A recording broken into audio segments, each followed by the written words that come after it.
शहर में पॉल सामान इकट्ठा करने के लिए घूम रहा होता है, तभी चेतावनी वाले सायरन बजने लगते हैं। वह तेजी से सुनसान सड़कों पर भागता है, जरूरत पड़ने पर छिप जाता है और अपने आसपास हो रही चीख पुकार और तबाही की आवाजों से बचता है। जैसे ही शहर काले धुएं से भर जाता है, पॉल गांव के एक सुनसान घर में पहुंचता है, जहां उसे 2 लावारिस बच्चे मिलते हैं, जिन्हें वह उठा लेता है और कहता है कि सब ठीक हो जाएगा। 15 साल बीत जाते हैं और लड़के मजबूत और सेहतमंद हो जाते हैं। हर दिन वे यही रूटीन फॉलो करते हैं। दिन में वे सामान इकट्ठा करने निकलते हैं, लेकिन रात होते ही पूरी तरह छिप जाते हैं। जैसे ही सूरज छिपने लगता है, जोसेफ लकड़ी के तख्तों से सभी खिड़कियां बंद कर देता है और कुत्ते रोक्को को घर के अंदर बुला लेता है। पॉल बाहर इंतजार करता है जब तक कि थॉमस वापस नहीं आ जाता और उसे देर से आने के लिए डांटता है। थॉमस बताता है कि उसे पड़ोसियों रोज परिवार की मदद करना पसंद है, जिनका पास में एक फार्म है।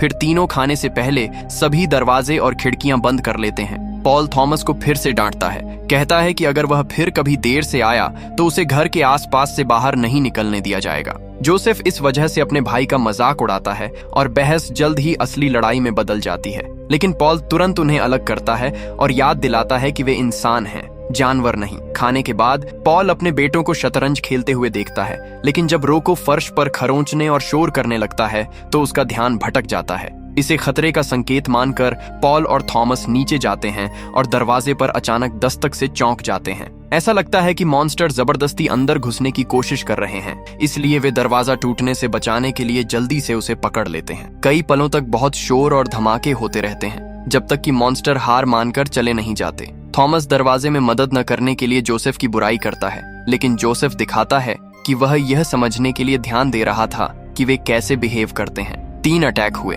पहला 10 सेकंड तक चला, दूसरा 20 सेकंड का और आखिरी सिर्फ 1 सेकंड का। जोसेफ को लगता है कि पहला एक टेस्ट था और दूसरा अंदर जाने की असली कोशिश थी, जबकि तीसरा सिर्फ गुस्से में दस्तक थी। अगले दिन वे दरवाजे को देखते हैं और लकड़ी पर पंजों के सारे निशान देखते हैं। दरवाजा अगली रात तक नहीं टिकेगा, इसलिए पॉल और लड़के उसे मजबूत बनाने के लिए लकड़ी ढूंढने निकल जाते हैं। वे सारा सामान घर ले आते हैं और जब थॉमस लकड़ी काटता है, पॉल जोसेफ को देखता है जो वर्कशॉप में कुछ कर रहा होता है। पॉल के बहुत जोर देने के बाद जोसेफ मानता है कि वह एक कार बनाने की कोशिश कर रहा है, क्योंकि वह फंसा हुआ और डरा हुआ महसूस करके थक गया है। हालांकि वह उसे चला नहीं पाता। पॉल इम्प्रेस हुआ और जल्दी से कुछ बदलाव करके कार को ठीक करने लगा। पॉल बहुत खुश हुआ और लड़कों को गाड़ी चलाना सिखाने के लिए घुमाने ले गया। 1 घंटे गाड़ी चलाने के बाद वे घर लौटे और पॉल ने चेतावनी दी कि खिड़कियों को अभी भी मजबूत करने की जरूरत है, इसलिए उसने लड़कों को सामान लाने के लिए नदी पर भेज दिया। थॉमस को गुस्सा आया, क्योंकि यह तय हुआ था कि वह उस दिन खेत जा सकता है, लेकिन पॉल ने कहा कि कुछ और जरूरी काम है। दोनों भाई कार से निकल गए और थॉमस ने जोसेफ से इस बारे में शिकायत करना शुरू कर दिया, यह कहते हुए कि पॉल थॉमस को सिर्फ अपने भाई की देखभाल के लिए साथ ले गया था। जब वे रोज के खेत के पास से गुजरे तो थॉमस कार से उतर गया और जोसेफ से कहा कि वह वापस आकर उसे ले जाए। घर पर पॉल ने दरवाजे को और मजबूत बनाना पूरा किया और झरने के पास अकेले सिगरेट पी। आसपास देखते हुए उसने चट्टानों में एक गहरा और डरावना छेद देखा। उसी समय जोसेफ नदी पर गया और काम की चीजें ढूंढने के लिए एक पुरानी छोड़ी हुई नाव में नीचे जाने से पहले खुद को कार से बांध लिया। फिर उसने अंदर देखा और अचानक डर गया जब कचरे के ढेर से छोटे छोटे कीड़ों का एक झुंड निकला। वे उसके चारों ओर उड़े और उसकी स्किन पर बैठने की कोशिश की, इसलिए उसे वहां से जल्दी से निकलना पड़ा। फार्म पर थॉमस ने परिवार के काम में मदद की, लेकिन जल्द ही यह साफ हो गया कि उसके वहां जाने का मुख्य कारण मालिक की बेटी शार्लेट थी। ये साफ था कि दोनों जवान लोग एक दूसरे को पसंद करते थे और वे फार्म के चारों ओर एक साथ टहलने गए। शार्लेट ने थॉमस को एक पेड़ से बंधी रस्सी दिखाई और बताया कि जब वह छोटी थी तो वह बाहर तभी खेल सकती थी जब वह पेड़ को छू रही हो, इसलिए वह पेड़ से जुड़ी रहने के दौरान दौड़ने के लिए ज्यादा जगह पाने के लिए खुद को बांध लेती थी। उन्होंने एक गेम भी खेला जिसमें उन्होंने अजीब आइडिया बताए, लेकिन दुनिया के खत्म होने की वजह क्या थी? जब थॉमस के जाने का समय हुआ तो शार्लेट ने उसे कसकर गले लगा लिया। सूरज ढलने लगा था, इसलिए दोनों लड़कों को निकलना था। पॉल घर लौटा और जब उसने रोको को देखा तो वह परेशान हो गया, लेकिन दोनों में से कोई भी लड़का नहीं था। जोसेफ कार के पास लौटा और पहले तो बात नहीं बनी, लेकिन कई बार कोशिश करने के बाद वह कार चलाने में कामयाब रहा। थॉमस जितनी तेजी से भाग सकता था भाग रहा था और फिसल गया, इसलिए वह जमीन की एक दरार में गिर गया। जब जोसेफ अपने भाई को लेने के लिए तय जगह पर पहुंचा तो उसने थॉमस को आसपास नहीं देखा और बस चलता रहा। घर आकर अपने पिता को बताने के बाद कि क्या हुआ था, पॉल ने उनसे कहा कि वह अंदर जाकर सब कुछ बंद कर दे, जबकि वह और रोको थॉमस को ढूंढ रहे थे। छेद में थॉमस बुरी तरह घायल होकर उठा। लाइटर का इस्तेमाल करके उसने चारों ओर देखना शुरू किया और दीवार के एक छेद से एक जीव को बाहर निकलते देखकर चौंक गया। वह चीखा भी, जिसे पॉल और रोको ने सुना। धीरे धीरे चलते हुए थॉमस ने एक छोटा चाकू लिया और मॉन्स्टर के हाथ पर वार किया, जिससे वह वापस छेद में चला गया। लेकिन जब थॉमस दूर गया तो ऊपर से एक दूसरा जीव आया और उसका चेहरा पकड़ लिया। थॉमस को सांस लेने में दिक्कत हो रही थी, लेकिन इससे पहले कि वह बेहोश हो पाता, पॉल आ गया और मॉन्स्टर को जल्दी से मारने के लिए वापस खींच लिया। यह पक्का करने के बाद कि थॉमस ठीक है, पॉल और रोको को एक सुरंग मिली जो सीधे दरार तक जाती थी। उस समय जंगल से भागना खतरनाक था, इसलिए उन्होंने खुद को बचाने और दरवाजा बंद करने के लिए सुबह तक छेद में रहने का फैसला किया। वे छेद से जीवों को आते हुए सुन सकते थे, इसलिए उन्होंने एक फ्लेयर तैयार किया, लेकिन जमीन हिलने लगी। हुआ यह कि मॉन्स्टर अब जमीन के नीचे जा रहे थे और उन्होंने बाहर निकलने के रास्ते को मिट्टी से ढककर ग्रुप को दरार में फंसा दिया, जबकि रोको भौंकता रहा और दरार हिलना बंद नहीं हुई। पॉल ने अपने बेटे और कुत्ते से दूर जाने के लिए कहा, जबकि उसने फ्लेयर को जमीन में खुल रहे छेद के अंदर डाल दिया। जब जीवों ने बाहर निकलने की कोशिश की तो पॉल ने एक छोटा धमाका किया, जिसमें बदकिस्मती से वह भी फंस गया। घर में जोसेफ ने कई अजीब आवाजें सुनी और एक प्लान सोचने लगा। कुछ मिनट बाद वह अपनी कुर्सी से रस्सी बांधकर मेन दरवाजे के सामने बैठ गया और सोने का नाटक करने लगा। जल्द ही एक जीव ने लकड़ी को हिलाया, दरवाजे के एक छेद को ढक दिया और अंदर हाथ डालकर अपना पंजा बढ़ा लिया ताकि यह देख सके कि जोसेफ सच में सो रहा है या नहीं। जब लड़का नहीं हिला तो जीव अंदर आ गया, लेकिन जोसेफ ने दिखाया कि वह नाटक कर रहा है और रस्सी खींच ली। ऊपर से एक जाल गिरता है, जिससे वह अजीब जीव तुरंत फंस जाता है। अपने की से खुश होकर जोसेफ पिंजरे को एक चादर से ढक देता है और सो जाता है। जब दिन निकलता है तो उसे चिंता होती है, क्योंकि बाकी लोग अभी भी वापस नहीं आए हैं, इसलिए वह उनके पीछे जाने के लिए कार लेता है। उसी समय थॉमस गिरी हुई मिट्टी को खोदकर दरवाजा फिर से खोल देता है और अपने घायल पिता को बाहर निकाल रहा होता है। रोको भी बाहर आता है और इंजन की आवाज का पीछा करते हुए जोसेफ को ढूंढता है और दिखाता है कि परिवार कहाँ है। दोनों भाई जल्द ही पॉल को कार तक ले जाने और फिर घर पर बिस्तर पर ले जाने के लिए एक साथ हो जाते हैं। क्या करना है इस बारे में बात करते हुए थॉमस आखिरकार जाल देखता है और चादर उठा लेता है, जिससे जीव पागल हो जाता है। जोसेफ जल्दी से कपड़ा वापस रखता है, ये कहते हुए कि रोशनी से जीवों को चोट लगती है। फिर वे पॉल की चोटों का इलाज करते हैं, जबकि जोसेफ उन्हें बताता है कि कल रात जीव को अंदर आने में 8 सेकंड लगे, जो अब तक का सबसे तेज समय है। उसे यह भी यकीन है कि एक दूसरा जीव भी गया था। उनका व्यवहार बहुत तेजी से बदल रहा है और जोसेफ को लगता है कि कुछ गड़बड़ है। थॉमस कहता है कि जीव स्मार्ट हैं। कल उन्होंने छेद में कई लोगों को मार डाला था। ये दिखाने के लिए कि वह सही है, थॉमस फंसे हुए जीव को मारने की कोशिश करता है। जोसेफ उसे रोकने की कोशिश करता है, क्योंकि वह जानवर का अध्ययन करना चाहता है और लड़ाई में राक्षस बिस्तर के नीचे छिपकर जल्दी से भागने में कामयाब हो जाता है। जब वह आखिरकार दिखाई देता है तो रोको उस पर शोर मचाना शुरू कर देता है, तो राक्षस हमला करने की तैयारी करता है। जोसेफ जीव को पकड़ने के लिए दौड़ता है और फिर थॉमस कुल्हाड़ी से उस काट देता है। अभी भी और जानना चाहता है, जोसेफ शरीर को वर्कशॉप में ले जाता है और उसे खोलना शुरू कर देता है, जबकि रोको और कई कीड़े देखते रहते हैं। वह कितना भी काट ले, उसे समझ नहीं आता कि यह क्या हो सकता है। फिर थॉमस उससे कहता है कि उन्हें पॉल को शार्लेट के घर ले जाना चाहिए, क्योंकि उनके पास एक बेहतर जगह और असली दवा है। जोसेफ को नहीं लगता कि रोज परिवार उनकी मदद करेगा, लेकिन थॉमस उसे साथ चलने के लिए मजबूर करता है। भाई पॉल को वापस कार में बिठाते हैं और प्रॉपर्टी पर जाते हैं, जहां शार्लेट के माता पिता दिखाते हैं कि जोसेफ सही था। उनके पास देने के लिए काफी दवा नहीं है, इसलिए वे किसी ऐसे व्यक्ति को नहीं रखना चाहते जो इतनी बुरी तरह घायल हो। शार्लेट शिकायत करती है, लेकिन कोई उसकी नहीं सुनता, लेकिन उसके माता पिता थॉमस को ही रहने देते हैं, जिससे पॉल और जोसेफ के लिए उनके घर पर और भी चीजें बच जाती।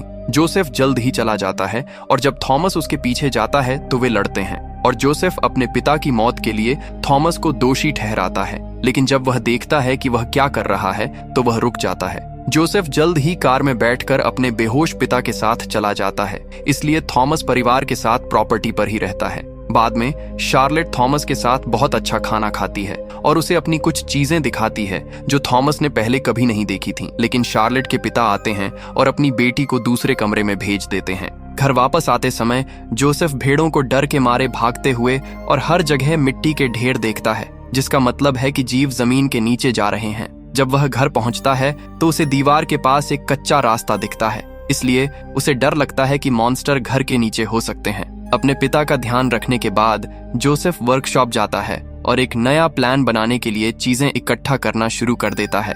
वह सभी खिड़कियां भी बंद करना शुरू कर देता है और घर से गुजरते समय एक गलीचे पर पैर पड़ने से वह गिर जाता है। उसके नीचे एक छेद है, इसलिए उसे पता चलता है कि मॉन्स्टर पहले से ही घर के अंदर हैं। प्रॉपर्टी पर शार्लेट थॉमस को किचन में मस्ती करते हुए पाती है। उसे अभी भी अपने पिता की चिंता है, इसलिए वह कुछ दवा ढूंढ कर जाना चाहता है। शार्लेट उसे दवा देती है और वह शुक्रगुजार होता है। थॉमस बाहर भागता है, लेकिन जब वह लगभग गेट पर होता है तो प्रॉपर्टी का एक वर्कर उस पर बंदूक तान देता है और कहता है कि वह चोरी कर रहा है। थॉमस बहुत घबरा जाता है और कहने की कोशिश करता है कि शार्लेट ने उसे दवा दी थी, लेकिन वर्कर को उसकी बात पर यकीन नहीं होता। सभी एम्प्लॉय इकट्ठा होते हैं और थॉमस को गैराज में ले जाते हैं, जहां वे उसे बांध देते हैं और तेज म्यूजिक बजा देते हैं ताकि कोई सुन न सके कि वे उसके साथ क्या करने वाले हैं। वे थॉमस के पैर पकड़ते हैं और उनमें से एक आदमी उन्हें गोली मारने की तैयारी करता है, लेकिन उसी पल उसके नीचे एक छेद दिखाई देता है और वह अंदर गिर जाता है,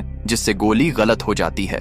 बड़े घर के अंदर शार्लेट के माता पिता एक अजीब सी आवाज सुनकर जाग जाते हैं। पिता यह देखने के लिए मोमबत्ती लेकर जाते हैं कि क्या हो रहा है, लेकिन एक जीव कमरे में घुसकर उसके पीछे भागता है। मोमबत्ती जमीन पर गिर जाती है और जल्द ही आग लग जाती है, जबकि मॉन्स्टर पिता से मां पर कूदता है, उन दोनों को मारना चाहता है। शार्लेट सुनती है कि माता पिता दोनों मारे गए हैं। जब आवाज बंद हो जाती है तो वह कमरे से बाहर निकल जाती है और जब वह फर्श पर खून का धब्बा देखती है तो बहुत डर जाती है, जिसका वह पीछा करती है जब तक कि उसे बाथरूम में वह जीव अपनी मां की लाश अपनी पीठ पर लाद कर ले जाता हुआ नहीं मिल जाता। गैराज में आदमी जीवों से लड़ने की कोशिश कर रहे हैं, लेकिन कामयाब नहीं हो रहे हैं। एक के बाद एक वे मारे जाते हैं। जल्द ही गैराज में आग लग जाती है और थॉमस उस फर्नीचर को गिरा देता है जहां उसे बांधा गया था।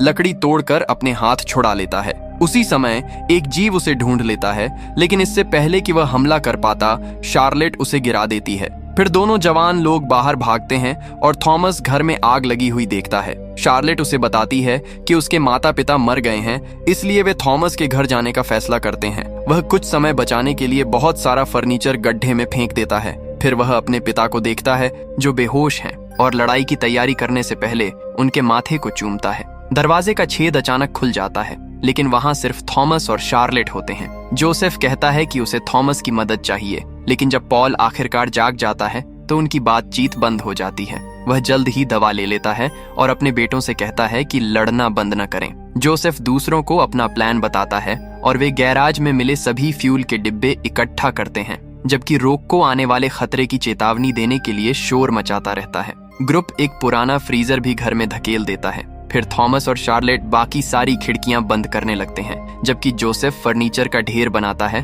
और सारा फ्यूल ऊपर डाल देता है। उसके ऊपर वह जितनी भी एक्सप्लोसिव चीजें ढूंढ पाता है और अपने पिता की एक सिगरेट भी डाल देता है, जो धीरे धीरे जल रही है। अचानक छेद को ढकने वाला ढेर हिलने लगता है और उसी समय एक जीव उस कमरे की चिमनी से नीचे आता है जहां पॉल है। एक और मॉन्स्टर छेद से बाहर आता है और जब वह एक दरवाजे से गुजरता है तो थॉमस उसे पीछे से चाकू मार देता है। जीव जल्द ही जवाबी हमला करता है, लेकिन थॉमस चाकू वापस ले लेता है और उसके सिर में घोंप देता है, जिससे वह सच में मर जाता है। अब एक तीसरा शार्लेट के पीछे जाता है और वह जल्दी से उसे एक गोली मारकर गिरा देती है। उसी समय दोनों जल्दी से जोसेफ को ढूंढने के लिए दौड़ते हैं और सब मिलकर वे फ्रीजर को धक्का देने लगते हैं। लेकिन अचानक उनके पीछे दरवाजा खुलता है, जिसमें पॉल खड़ा दिखाई देता है। पॉल शार्लेट की पिस्टल लेता है और नीचे मौजूद जीवों को मारने के लिए फर्श पर कई बार फायर करता है, लेकिन वहां बहुत सारे मॉन्स्टर थे और जल्द ही वे हॉलवे में उसकी ओर दौड़ते हुए दिखाई देते हैं।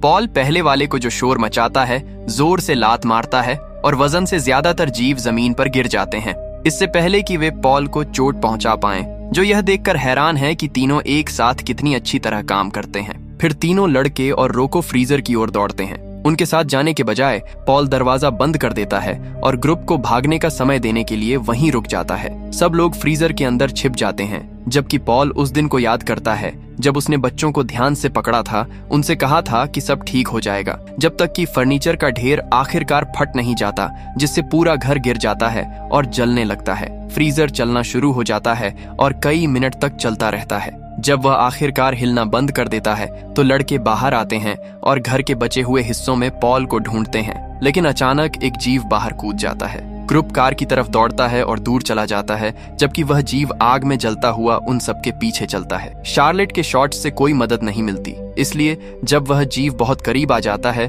तो वह उसे पिस्तौल से मारकर गिरा देती है। कुछ मील बाद ग्रुप कार रोकता है और तारों भरे आसमान को देखता है, जो उन्होंने पहले कभी नहीं देखा था, क्योंकि वे हमेशा रात में घर पर ही रहते थे। अगली सुबह ग्रुप वहीं लौटता है जहां घर था और तय करता है कि वे वही जगह दोबारा नहीं बनाना चाहते। जो भी काम की चीज उन्हें मिली उसे लेने के बाद वे अपने सभी प्रियजनों को दफना देते हैं और आखिरी अलविदा कहते हैं। फिर 3 जवान लोग और रोक्को कार में नए लोगों और रहने के लिए एक नई जगह खोजने की उम्मीद में निकल जाते हैं और इस तरह फिल्म खत्म हो जाती है। तो दोस्तों, यह थी इस फिल्म की कहानी। अगर आपको यह वीडियो अच्छा लगा है तो इसे लाइक करें और चैनल को सब्सक्राइब करना ना भूलें।